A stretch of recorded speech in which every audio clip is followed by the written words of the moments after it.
Kita itu dianjurkan anak-anak. Dianjurkan ketika kita belajar, lihat dulu gurunya. Akidahnya bagaimana, sifatnya bagaimana. Lihat dulu gurunya. Bersambung tidak ilmunya. Jangan-jangan dia belajar cuma belajar di Google. Tidak ada gurunya. Bagaimana bacaannya, itu harus jelas. Jangan sampai kita belajar pada akidah-akidah yang menyelempang, yang mengkafir-kafirkan kita, yang menyesatkan kita. Tapi bagaimana kita supaya bersambung gak ilmunya? Apa yang dikaji itu harus jelas. Dalam menuntut ilmu itu makanya nanti itu ada anjuran ketika kita mau belajar, setidaknya itu kita 3 bulan istikharah. 3 bulan istikharah, betul-betul dicari. Terutama ilmunya, kemudian sanadnya, bukan cuma sekedar belajar 10 hari, kemudian jadi guru. Tidak.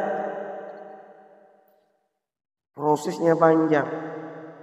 Menjadi seorang guru. Bagaimana adabnya. Bagaimana kita harus mempunyai sifat yang bijak. Yang bisa menahan nafsunya. Yang bisa menahan amarahnya. Dan lain sebagainya. Kalian calon-calon guru, calon-calon ustadz harus siap zahir dan batin. Mentalnya kuatkan. Lillahi ta'ala. Kenapa? Kita mau bersedekah untuk beramal jariah, kita nggak punya duit. Ya udah, kita bisa beramal jariah dengan ilmu yang kita punya. Ngajarin Iqra harus bangga itu. Itu manfaatnya lebih banyak daripada yang ngajarin Al-Quran. Kenapa? Itu dasar. Kalau sampai dia tahu baca Iqra, otomatis nanti bisa baca Al-Quran. Pahalanya kembali semua kepada orang yang ngajar kita Iqra. Makanya ketika kamu ngajar, dikasih tugas, usahakan bagaimana ini anak bisa betul-betul bisa. Kalau dari guru nggak ada kemauan, dari murid tidak akan timbul. Kenapa? Semua santri itu tergantung kembali kepada gurunya, walaupun secara pribadi hakikatnya tetap dari santri itu sendiri. Tapi dalam mendidik, kita itu harus ada kemauan. Kemauan dibarengin doa. Barengin doa gimana? Jangan kamu mentang-mentang jadi guru Iqra. Cuma guru Iqra masa saya buat doain. Nah, jangan salah. Ketika kamu jadi guru, jangan pernah tinggalkan doakan santri-santrimu dalam sujudmu, dalam doamu setiap saat. Itulah guru. Yang namanya seorang guru akan peduli zahir dan batinnya, peduli kehidupannya, peduli keadaannya. Doakan. Walaupun cuma ngajar kita Iqra. Ya Allah, mudah-mudahan santri Iqra saya mudah-mudahan cepat bisa ya Allah. Itu. Ya Allah, cepat-cepat dia bisa paham. Ya Allah, mudah-mudahan dia cepat bisa baca Al-Quran. Itu guru yang hebat. Makanya doa itu yang paling mustajab itu kita mendoakan seseorang yang orang itu nggak tahu. Makanya sering saya sampaikan, ketika ada kalian melihat kesulitan seseorang, doakan dia. Tidak harus diminta. Itu yang lebih utama.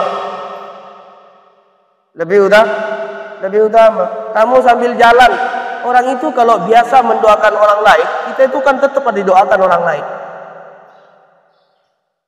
Jangan kamu beranggapan kena hal yang begitu dianggap remeh. Tidak.